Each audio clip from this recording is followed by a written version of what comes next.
So thanks for everyone who has joined. Hoping everyone can see the slide deck all right.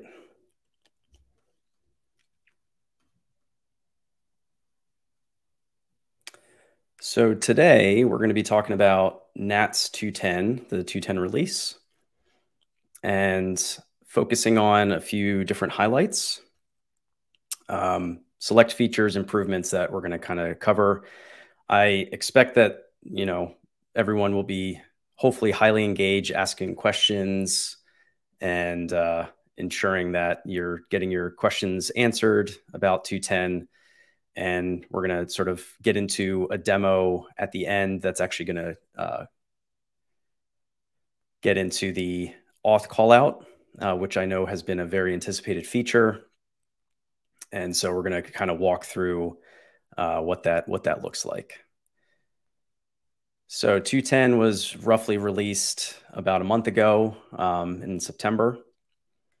And we're going to get into some of the kind of nifty new features that are here and general improvements. Cool. All right. So the first big one is really about stream compression. So this idea that you can define a stream and opt in for compression. This is using S2 compression, which is a variation on top of snappy compression. And essentially, this is going to, you're trading off, storage and CPU, but for certain environments that NATS runs in, or if your data is of a certain shape where you're going to basically get optimal compression from that. Some users, some customers prefer to enable this, and you can do it on a per stream basis. So as you can kind of see this little code snippet over here, you can add the stream, define your subjects, of course, and then enable this S2 compression option. And for those who haven't upgraded your NATS CLI, you definitely should, because there's this really nice new feature, which is like subtle, but it's one of those pain points that comes up often, is that -- defaults. So you don't have to fill out all this other stuff. So that's just a little tip in case you weren't aware of that. So what happens if you have an existing stream that you're like, this stream could really benefit from compression? And what will happen, essentially, you can edit. So this field is editable. You define compression to S2, and then it will effectively rip through all the message blocks in real time, compress them. And in terms of some questions that often come up is like, will this decrease my throughput on my stream? And so it has been designed such that the active block that is actually being appended to, is basically not compressed. And only once the message block is actually done and filled up, then it actually gets asynchronously compressed behind the scenes. So you're not going to suffer from basically stream ingestion kind of throughput degradation. So if you have any, again, I'm going to go through these slides pretty quick. They're pretty sparse intentionally, because I want folks to ask questions, and we have a handful of the team members in the chat to answer those questions, and I will be kind of reviewing them as we go. So pretty straightforward feature. Took quite a bit of time to design and think through to make it seamless, but this one is pretty nice if you do need stream compression. And one other final note on this is that there's also the ability to apply storage level encryption. For those who don't know, this is a kind of a NATS configuration level option. So these play nice together, which means like if you encrypt your data before you compress it, basically you're not going to get any good compression ratio.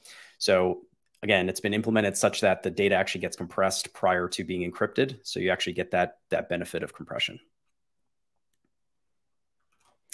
All right. So sort of leading into this a little bit more as well, there's also been a lot of work in the stream storage format itself. And so this is one of those kind of, in the initial implementation, it's not a, truly backwards compatible format to 2.9, except that we did release 2.9.22, and then any patch release after that, basically those versions of 2.9, the 2.9 series, are aware of this new format. And so if you happen to need to, downgrade back to a 2.9, if you upgrade to 2.10, which we don't necessarily recommend if you have issues, in development and testing, please reach out so we can kind of address the 2.10 issues if you observe any. But this is a new storage format really focused on optimizing startup and recovery time of streams. So if folks can't see this or did not see this tweet by Derek, who's the creator of NATS, the CEO of Synadia, he posted early September that with 2.9.22, there's a stream that he was sort of testing against, which was 2.1 terabytes in size with 300 million messages in it. With the 2.9 series, without this new storage format, it takes roughly 15 minutes to actually restart the stream and kind of recover from it. And the reason was because it was scanning through every block and doing, checksums and all this kind of stuff. And with 2.10, it takes 1.1 seconds of time to actually recover this. And so the impact with this, especially with like the customers that we see, is that people are growing their streams more and more. You're in an environment where you need to like do a rolling upgrade of some kind, or you're expanding your cluster and you want to, place replicas of existing streams to those nodes. You want to be able to have a very, very fast, startup time, even if your streams are massive. People running in Kubernetes environments where you're constantly upgrading Kubernetes. If you're doing rolling restarts, you don't want to be waiting 15 minutes and of course any longer to be able to say, is my node ready? Are all my streams ready? And this is just for one stream, mind you. So for people who have a lot of streams, this time can add up. So the focus was really to sort of optimize the storage format so that this startup and recovery time is very, very fast. And so I think there's actually more work to be done here, but I think relative to where it was, it's quite impressive. And this of course includes encrypted and compressed streams as well. So not just uncompressed. So again, if you have any questions, the default block size, that is a great question. I don't know off the top of my head. If Neil is in here, he might be able to answer that question, or if someone else is, but we can loop back to that. I believe it's in the source code. We can check it out then. All right. So this one, for those who use MQTT, the server integration for MQTT, or are aware of it, or maybe you're not aware of it, the NATS server actually natively supports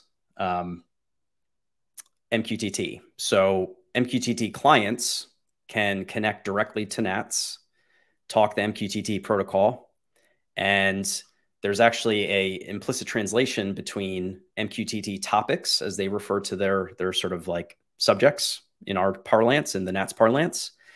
And you can basically do publish and subscribe across MQTT clients to NATS clients. And the NATS broker actually basically does protocol translation between the two protocols. So for those who weren't aware of that, this little mini server config here, it does require Jetstream because of the quality of service mechanisms that it uses, that MQTT uses in its protocol. So Jetstream is required. But beyond that, you don't have to define any streams. It's all kind of implicitly handled for you. And prior to 2.10, the MQTT implementation had support for QoS 0 and QoS 1, which is effectively at most once delivery, which is QoS 0. So there's no guarantee, similar to like NATS fire and forget semantics. QoS 1 would be at least once delivery. And then QoS 2 is exactly once delivery with respect to MQTT. So with 2.10, QoS 2 has been implemented. There were a couple little, which I mentioned, to upgrade to 2.10.3, just because there's been a couple bug fixes in the early patch releases of 2.10 when it was initially released. But as of 2.10.3, we actually introduced a proper external MQTT compliance test suite that now are the NATS tests run against effectively to ensure that there's proper compatibility. So for those who are using MQTT, for IoT devices, use cases of that kind. Now, if you need QoS2 semantics, that is now supported in 2.10. All right. That's pretty straightforward because you don't have to do anything. You can just now, have your clients use QoS2 and it'll work. All right, moving on. So this one was a fun one over the 2.10 cycle leading up to the release. So these were actually 2 external contributions from the community, which is awesome. And I don't have personally any experience with ZOS or NetBSD, but NetBSD basically followed the OpenBSD implementation that we had, the build target previously. So for people wanting to run NATS on NetBSD, now you can actually build for that platform. And then IBM ZOS, that's another one. This is sort of more of a stub implementation right now. If you want to run NATS on ZOS or you're interested in maybe improving that stub implementation, please reach out and I can direct you to kind of the handful of source files that you have to kind of peek at to actually test this. But it's now natively supported to build NATS for these 2 platforms. So if you are of interest in these, I just wanted to highlight those, and you can try them out. But it's a fun thing to see when new build targets get added for NATS, because people are wanting to run NATS in all different environments, all different hardware and whatnot. So these are definitely welcome when people want to contribute them. Cool. All right. So this one, for those who may or may not know, when you establish a connection, a client connection to, or really, it's leaf node or client connection, there's an initial exchange of basically this connect message from the client.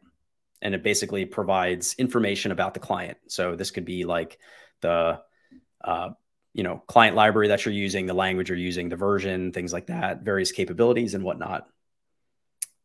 And that first message would be sent in, even if you have TLS enabled and you have a TLS cert and key enabled on both sides, that first initial message is basically in clear text, and it has minimal metadata so that the server knows, okay, this client wants to be able to connect via TLS and things like that. And then the TLS connection handshake actually occurs after that. So in some environments where that's frankly not preferred or not acceptable based on security posture and whatnot, we've been starting to introduce and updating clients and the server to support a true TLS first kind of interaction. So the first rollout of this is with leaf nodes, and it's opt-in to not obviously break existing clients and server implementations connections. And so now you can set a new flag, a new option in your config on the hub. So this would be like the thing that is soliciting leaf nodes. You can say handshake first, true. And then on the remote, on the actual leaf node itself, you would also define handshake first, true. And those have to be in agreement. You can't have like one off and one on. So they have to be, these are both opt-in things, and you have to have those enabled. Otherwise, the connection is going to get rejected. So for those environments where, again, you need that, the TLS handshake to happen first before any TCP packets, occur, then now this option is available to you. And over time, we're actually going to be rolling this out for other connection types. So of course you have client connections, you have the leaf nodes, things of that nature. So just pay attention for the future as these additional things roll out. Yes, handshake first. That's right. We've been listening to folks. It's important. All right. So now we're going to get into some of the little bit beefier features, I would say. I'm not going to get into the demo right this second. This is just getting into sort of a quick overview, motivation, things like that. And then we'll get to that in a bit. So auth callout has been of high interest for quite some time. The original motivation for auth callout was to acknowledge the fact that, enterprises, customers users have identity and access management controls in other systems, whether this is your own, backend IDP, whether this is a SAML-based system, whether this is a Active Directory type of thing, some OAuth backend. And the sort of motivation was to say, NATS still needs to know, the permissions that a given client connection is allowed to, like basically the underlying user for that client connection, it still has to have information about the limits and the permissions, like what you can publish and subscribe to, things of that nature. But actually where you manage those permissions, where you manage, how those users are defined, don't necessarily need to be in NATS itself. It would be nice for people who prefer to centralize all of their identity and access control into the system that maybe they already have for their enterprise, for their company, whatever the case may be. So it's implemented as an extension point where you can think of it as you deploy a service. And again, we'll get into the demo and I'll get into more detail, but it's basically a service that you run, and then on a client connection, the credentials and all the client metadata of the connection itself, including any credentials that gets passed through, NATS will actually delegate it off to your service that you've implemented. And then you have the control then to say, I want to validate identity, and I want to basically generate a user JWT, which has permissions and limits, all that kind of stuff on the fly. That service returns that user JOT to NATS itself, NATS server. It does a couple extra checks to verify everything looks correct, and then it establishes the client connection, or it rejects if you reject that user. So we'll get into this in more detail in the demo, so I'm not going to belabor it here. But that was sort of the underlying motivation for those who were not aware. All right, so another one. So this one is called, we just refer to it as sort of V2 networking or V2 routes. It's really about routes between the connections. So again, for those who don't know, we sort of have like 4 connection types. So you have a client connection, which is like your application that connects up to the NAT server. That's a standard kind of client connection. Then you have server to server connections, and these are within a single cluster. These are called route connections. And then you have gateway connections, which basically establish connections between 2 separate clusters, so forming a supercluster.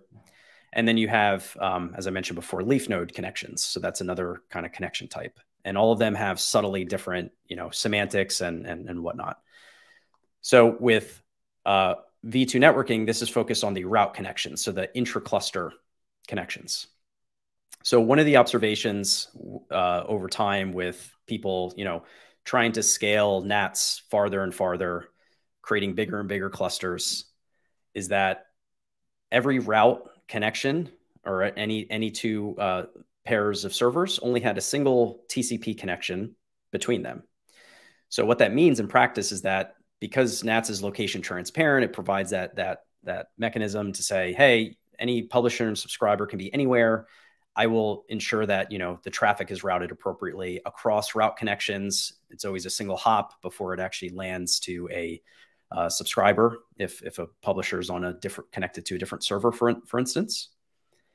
And with the increased number of accounts, so you always have implicitly, even if you have a vanilla NAT server, that without like any configuration, you're going to have the global account, which is implicit, and then you're going to have a system account. But in practice, most people, add additional accounts, maybe a handful. Some people have a lot of accounts. And what's interesting is that depending on what that account is being used for, what applications are connected to that and leveraging that account, how many Jetstream assets are associated with that account, there can be some unintentional sort of unfairness or head of line blocking, maybe is a simpler way to frame it, where it's like you might have a very, very active account that's doing a lot of, throughput. And then you might have this other account that is using the same TCP connection, and it's not, it's not maybe performing as well as you might want it to, or you might have two very active accounts and they're sort of competing with your bandwidth for that one TCP connection, for instance. So what this V2 networking basically introduced is multiple TCP connections that are established between any two pair of servers in a cluster. So what this looks like out of the box, and this is there's nothing to turn on. What I show in this little client configuration here is optional. You don't have to define any of these things. But if you upgrade to 210, out of the box, you're going to get a pinned account, and I'll touch on that in a second, a pinned account for the system account. So meaning all system account traffic is going to be going through one TCP connection, and it's dedicated for the system account. And then there's going to be a pool. Basically, you can think of it as a connection pool, a pool size of 3 TCP connections that is basically shared across any additional accounts that you actually have that are, your application accounts. And they are pinned appropriately, or rather they're sort of muxed appropriately on TCP connections. So they're not like flip-flopping back and forth or any of that. But you can think of, if you have 3 accounts, then they could, in theory, have spaced out, every account is pinned to its own TCP connection. So it's a shared pool, regardless of how many accounts that you have. You do have the option, just like we have the system account that's explicitly pinned. You can actually, and this is what this little accounts array here is for. If you had an account called account 1 or account 2, you list these out, and then there's going to be an additional TCP connection that actually gets pinned for that explicit account. The outcome of this is that you basically get dedicated connections for the accounts that you want to pin, or you have a pool size of connections for that are spread and shared across all of the additional accounts that are not pinned. And so the throughput goes up significantly as a result of this, basically for free, which is really nice. Of course, test it in your environment to try it out, but out of the box, you turn it on and you should see improved throughput and latency in most environments. The second half to this is the compression bit. So this was an interesting one as well, where we've had customers and users saying, I love superclusters and they make sense and whatnot, but the one constraint with Jetstream, as those might know, is that when you define a stream, the replicas have to be placed within the same cluster. You can't spread replicas across, a supercluster, for instance. So as a result, people have been wanting to say, I want a stream where I can, have replicas, but maybe I want my cluster to spread across multiple regions, where typically when we recommend, the scope of a cluster, the scope of a supercluster, cluster is typically regional. A supercluster can span multiple regions, and that's how you kind of get your global supercluster. But people are saying, well, that's great and all, but I want to have, regional fault tolerance, multi-region fault tolerance for my streams, the replicas in my streams. Whereas if you only deploy a cluster across availability zones within a single region, you have, AZ level fault tolerance. So for certain domains, certain use cases, people have been wanting to basically spread a cluster across multiple regions, geographic regions. And so this is, as we've been sort of referring to it, we've been calling it the pattern as a stretch cluster. So if you've heard that lingo popping around in different contexts, that's sort of what this implies. And so you can spread out, let's say, a 9-node cluster, 13-node cluster that is spread across multiple regions. And because that use case has been coming up more and more often, V2 networking introduced this compression mechanism. And this actually applies to leaf nodes as well, but I'll just focus on the cluster bit here. And so the idea with a stretch cluster, like I said, is that if you have two servers that are far enough apart that maybe the latency isn't, sub millisecond, sub 10 millisecond when it's, two AZs talking to one another, but now it's like AZs in completely different regions, that it could be, East Coast, West Coast, it could be in a completely different continent, what have you. The latencies are going to vary depending on, the distance naturally. So with the compression, if you enable it, it's disabled by default, but if you enable it and you specify, and there's a couple different options, and the documentation has the various options. If you enable like S2 auto, and again, this uses the S2 compression algorithm, like we mentioned before, what it will do is actually, based on the round trip time between any two servers, it's going to choose a level of compression that is appropriate. And so that's what these RTT thresholds do. And it basically says, if I get beyond 10 seconds, 10 milliseconds or beyond, up to 50, I'm going to apply a little bit of compression. So you're trading off the compression ratio with the CPU overhead that you would incur with that. And so there's basically tiers depending on the distance between, or the round trip times between any given servers, and that actually dynamically changes. So if for some reason you have a round trip time that's a outlier, for whatever reason there's a blip in the network, it's not going to just get pinned to like heavy compression because the RTT was bad that one instance. So it has logic in there to adapt appropriately and not be over aggressive with it. So that was a lot, I know, but you upgrade to 210, you don't have to configure anything, and you get basically improved throughput and latency out of the gate. And there are a couple knobs if you need to leverage those.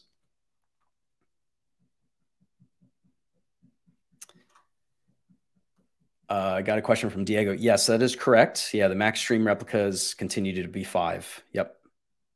But now you can place those replicas, in servers that go across completely different regions if it's all bound to the same cluster. All right. Next one, multi-filter consumers. So this one is, again, has been pretty up there with requests. It's, even though it took time to design properly and whatnot, it's actually surprisingly simple to use, as you would hope and expect. And you can kind of see on the right side here, if I add a consumer on the stream events, I can now pass, and of course, all the programming languages, SDKs have this as well. You specify an array of filter subjects rather than a single one. So in this case, if I had an event, an event stream that was bound to foo and bar and maybe some other ones, you can now define disjoint filters, disjoint subjects that you want to filter for that consumer. And this is useful primarily if you have the use case. It's really useful basically to do two things. One is that you don't have to oversubscribe, to let's say the common root token in your subject hierarchy, and then basically drop everything else that's irrelevant on the floor. You can actually list out explicit filters that you want. And then as a side effect of that, because it's a single, source of data on the server side, the consumer's delivering this down to a subscriber, you're actually maintaining order as well. People would get around this by simply creating like two consumers, for instance, that maybe have the disjoint filters, but then those are separate consumers. They have no, they're not synchronized in any way. And so the delivery order would be whatever the consumer is delivering at that time for that particular subject. But now you can, if you have a need, to have multiple filters applied, then the relative order for all messages being delivered by that consumer are now going to be in the order that you would expect from the original stream. So hopefully that's a pretty straightforward one. All the consumed subjects has to be from the same stream. Yes, that's correct. Yep. So this is not yet the feature of creating a consumer that actually spans multiple streams. That's right. If you needed to do that, typically the pattern would be to create a stream that is actually sourcing from multiple origin streams, and then create a consumer on that stream that's actually aggregating that data. All right, moving on.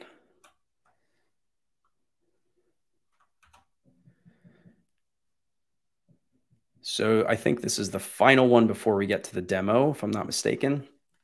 So this one, and I'm glad to see Jean-Noel in the chat, because he was the key person who actually implemented this work. And so stream subject transforms might sound like a mouthful. Many people are aware of subject mapping. It's basically, this is like a generalization of that a bit. Subject mapping typically was applied in the server config level. So you could say, given a message that's being published on one subject, I actually want to map it to another subject. And there's a variety of use cases and reasons for wanting that. So one addition and one motivation for introducing stream level subject transforms in particular was, first off, to get around this limitation that existed previously to 210, which was the inability to actually create KV mirrors within the same account, within the same cluster, effectively.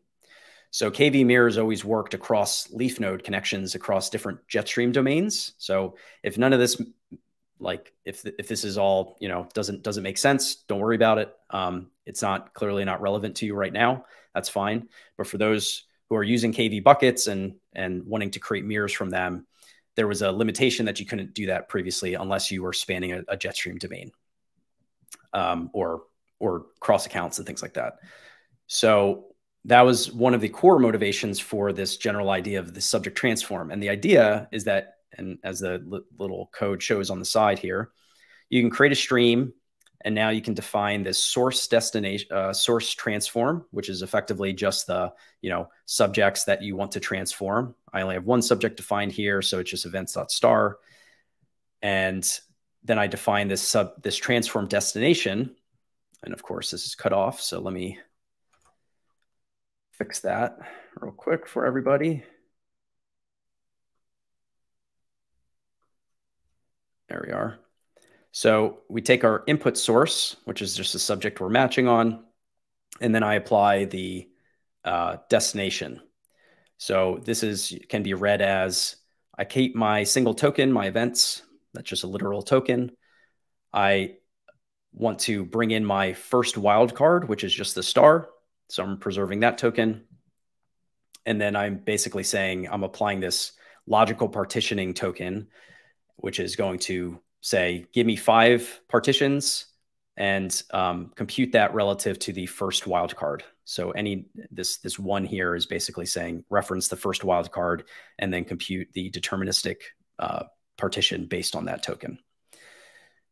And so that's a pretty key use case. And why you'd even care about that, frankly, is because if you wanted to have a single stream that's getting all the data in, and you basically want to have individual, let's say, pool consumers that need to maintain ordering rather than having, a set of pool consumers, for instance, you could define 5 partitions, logical partitions in this case. This is not like separate streams. And you could have, let's say, 5 pool consumers, and they are just attached explicitly and filtered on the explicit partition that they're interested in for that stream. So you could say events.star.0, events.star.1, and so on up to 4 for the 5 total partitions. And then those pool consumers would only get the messages within those particular partitions. And then they would obviously maintain ordering because all of the partition mapping is deterministic. You're not going to be, sending a message on events.foo into bucket partition 0 and then partition 3 later, unless you're messing around with the partition count and editing those things. But there's strategies to get around that as well. So this is, again, there's a plethora of use cases. I think there could be a whole other, frankly, presentation just on subject transforms that maybe I'll have to ask Jean-Noel to do some time. But we'll move on from there. Definitely drop any questions if you have them. Okay, so now let's get into a demo. So I chose, just given the limited time, I just focused on one demo here.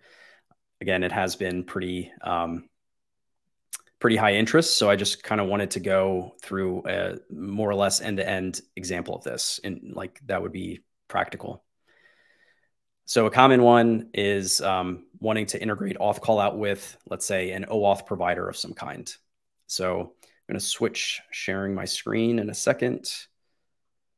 Let's get.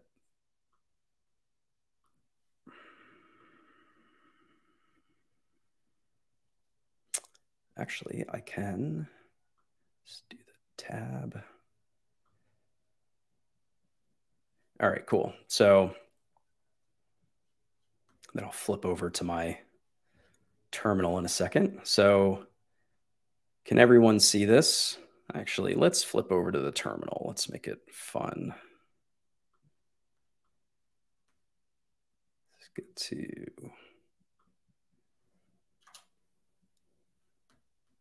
Cool. Terminal should be coming up in a second. All right. So I'm going to bump up my font a smidge. It's fun presenting and not having any idea how it looks, but I have my other screen here. All right. Hopefully this is legible. I'll explain some stuff as we go through it. So this is, I'm gonna sort of start all my services, and then I'm gonna show what the end user experience is first, and then we'll walk backwards from there. So I'm gonna spin up I'm gonna spin up the NAT server. Let me make sure that I am.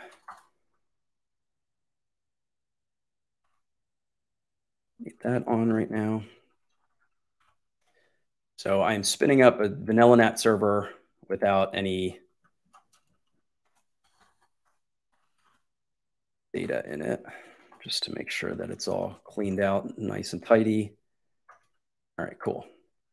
So standard NAT server with Jetstream enabled. I'll touch on why that is in a second. I'm going to start my auth callout service itself, and I'll dig into some of this stuff in a minute. So this is, again, the component that the server is ultimately going to delegate client connections requests to. Start up that. And then I'm going to start up my little web app to demonstrate the sort of OAuth flow. So if we look at our server config right here for a second, we can see that, and I'm using the centralized auth callout setup. I'm not doing decentralized today. There are two examples, just for those who aren't aware, there are two examples on NATS by example. Under the authorization section, there's a centralized and a decentralized one available that goes end-to-end walkthrough of configuration and setup, for those who don't know. Need a bigger, David? Let's try that.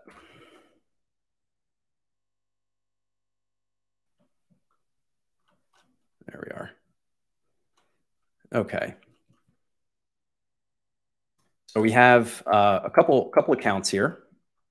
We have our auth account, which is going to be, as it's referred to, sort of our designated auth account and auth user. I'm just using an N key here. You could use username and password, things like that, what have you.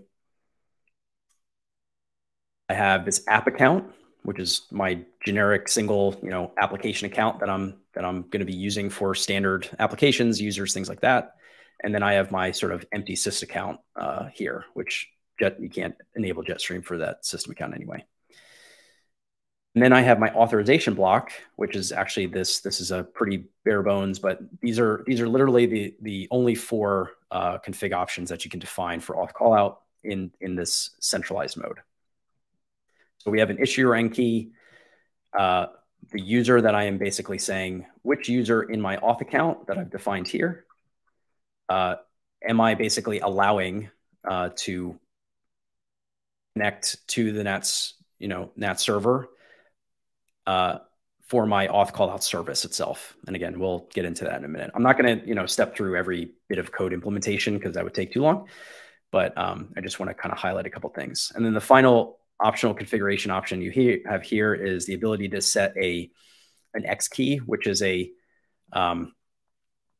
basically the ability to, it's a symmetric key pair, if I'm not mistaken, and you can give it the public key, and then basically the auth callout service has the private key, and it can decrypt a payload that is encrypted by the server. So the authorization request claims get passed over. Auth callout service receives that, it decrypts it, and then it's able to re-encrypt it back with a public key that the server gives, and then and that's a one-time key to prevent replay attacks and things like that. And then the server can decrypt it on its end when it needs to. So that's another level of security if you need that. But that's really it. So this is sort of a bare bones setup. And now let's go to my other screen. I might just have to share my whole screen here.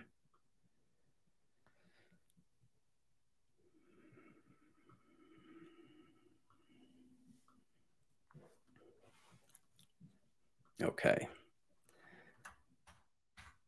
So if we go to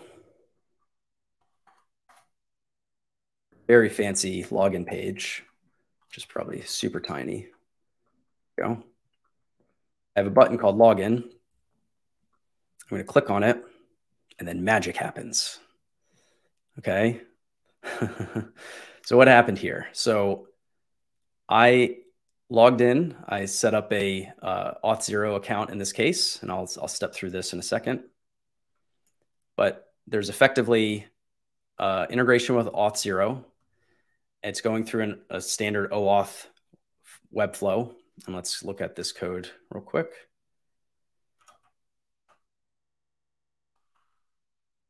So if we go to login, let's push this stuff over here. We generate a simple, and again, if you're not an expert in OAuth and the whole flow, no worries. But the idea is that when you go to log in, it's basically delegating and redirecting to Auth0 in this case. I already had pre-logged in. Let's see, some of the caching is a little weird, so I always forget how to actually force log in myself again. But what's happening is essentially it's getting redirected, and let's just look at our redirects here. So, I'm not lying. Cool. So I log in.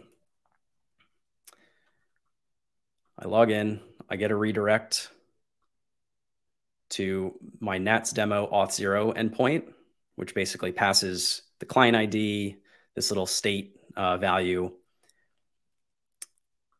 and then it responds. So here are our query strings for this request, and then Auth0 then basically sends a request back to the callout,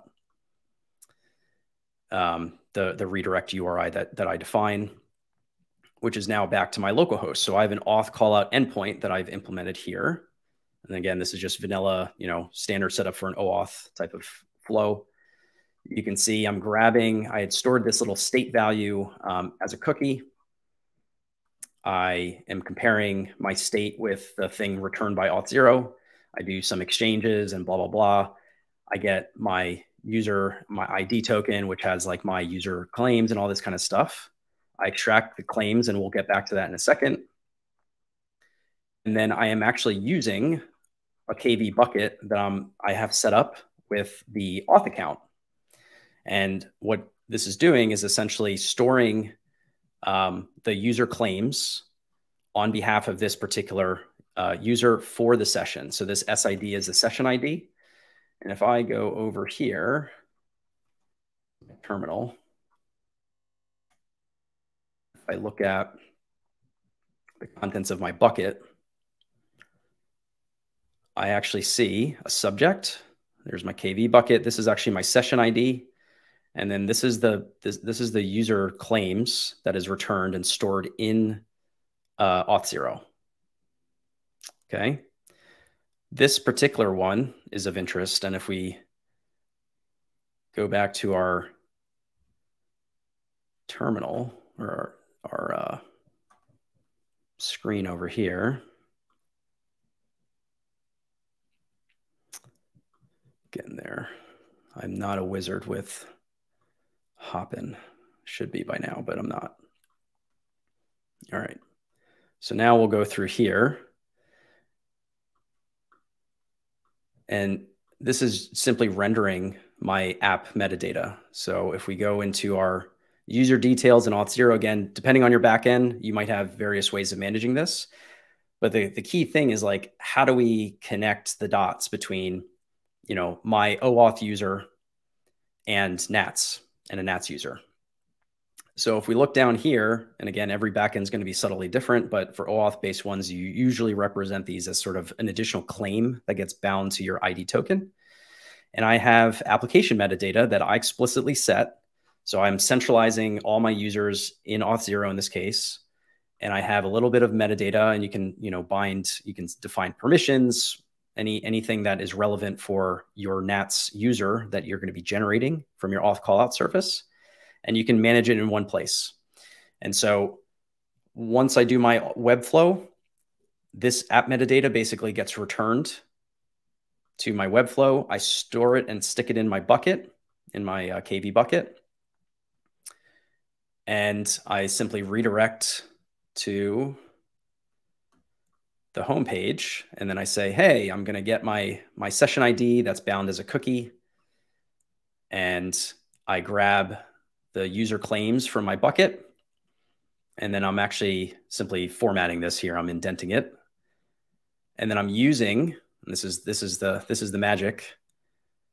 I'm using that token. So this is the token, this is the session ID token that I pass into establish a new NATS connection that's specific to that user. I'm sending a request to this new endpoint that basically returns some basic user info. And then I'm rendering it to the screen. So if we go back here once more, sorry, this is quite painful to keep flip-flopping, probably doing something wrong. Oh.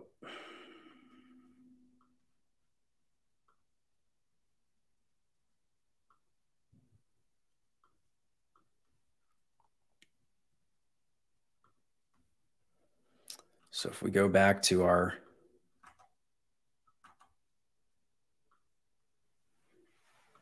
page here,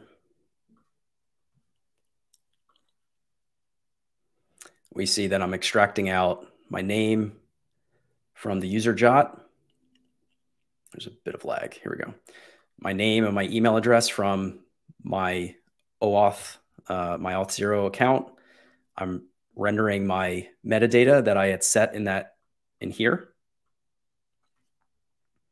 And I'm making a request to NATS.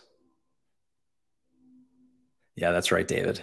We'll make a nice tidy presentation for this because this is painful. Hopefully you see the magic here though. Hopefully it's of interest. And I'm basically rendering out the payload, the response from this user info output. So just to, again, prove that I'm not making this stuff up, if I change in Auth0, the account that I actually want to be bound back to,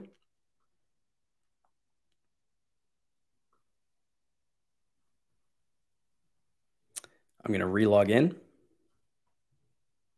And you can see now the account that I'm bound to is the app account. And this is the NATS. This is corresponding to the NATS app account, and that's defined in the configuration.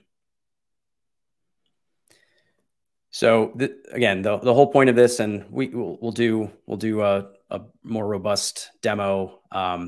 This code we'll throw up in a repository just for people who want to kind of see it. But the whole, again, premise is that we have this auth callout service that can be aware of tokens that get passed in, credentials that get passed in. And it provides this ability to Sorry, I unshared my screen. Whoops. This ability for you to basically hook in and connect, integrate with any kind of backend that you have. So I showed the web front end or the web app here, rendering the HTML and whatnot. So let me, with the last couple minutes, I'll show you what the actual auth callout service, where the key hook is here. There's some boilerplate, blah, blah, blah. Let's look at how the message is handled. You can kind of see decoding the authorization request that's being sent by the server. I'm extracting out, this is the key thing, av.get. The token that I passed in, if you recall, was the session ID that I had set in my web auth flow.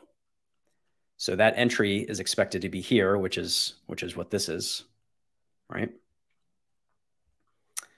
And then this is basically validating that a session exists, and you can set a TTL on the bucket. There's all sorts of ways that you can say, how do I properly expire and things like that.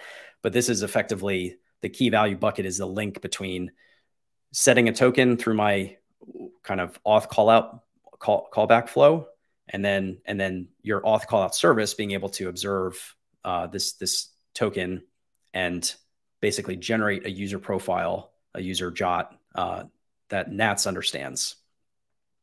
And if we look at, I get my user profile, and this is where I prepare my user jot. And you can see that I am able to extract out, for example, permissions. You can set those if they were defined in your app metadata. And then you've effectively encode it. And then again, a lot of this is boilerplate, but you return back to the server this now created jot. So that's the gist of it.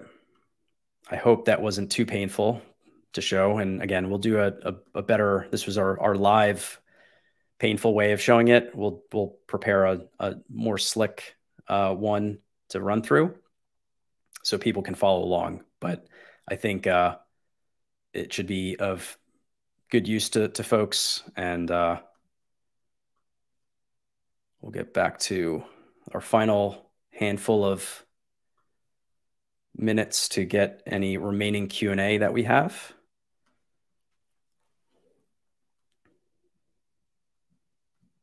So I'm going to check some of the chat.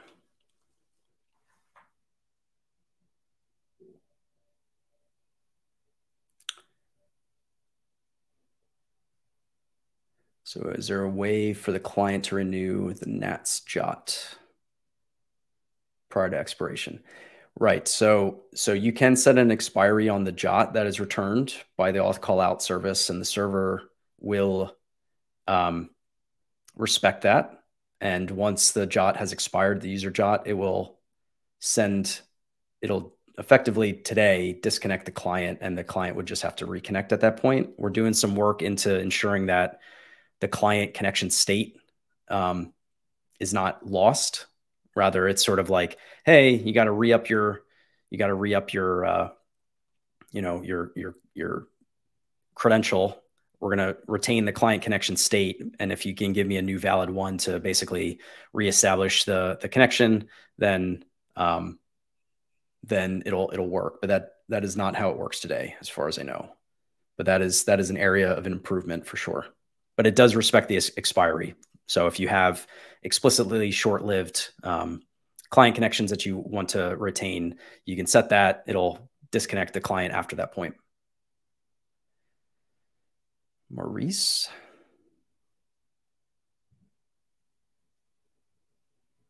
Could auth callouts be used to connect with SNATA control plane, for example, instead of going to decentralized?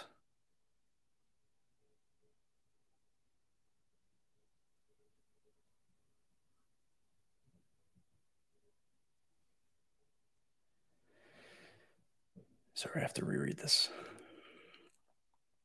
Decentralized could auth callout be used to connect with SNATA control plane, for example, instead of going.